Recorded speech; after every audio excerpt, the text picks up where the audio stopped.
আসসালামু আলাইকুম। ফিলিস্তিনি ভাইদের জন্য বলতে চাচ্ছি, আমার এই সংবাদটা শক্তিশালী রাষ্ট্রের কাছেই পৌঁছায় দেবেন এবং তারা, আমি মনে করি যে তারা যুদ্ধে যাওয়ার জন্য আমি আহ্বান করতেছি। যে মুসলমান কান্ট্রি ফিলিস্তিনি, তাদেরকে এত বড় রাষ্ট্রটাকে ইট্টিসকুনি করে নিয়ে এসেছে, তাহলে এখন ধ্বংস করে দিয়ে তারা পুরোটুকুই বুক করে নেবে। এটা আমার যা মনে হয়, সৌদি যুবরাজের কারণে এই কাজটা করতে সাহস পেয়েছে এবং এইগুলো কাজ করার জন্য তারা অর্থ ঘুষ খেয়েছে।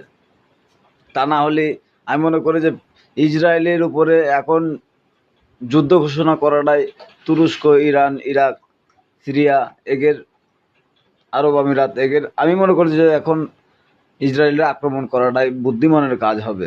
মুসলমান যদি মুসলমানের ভাই হয়, তাহলে রক্তের ভাই হয়,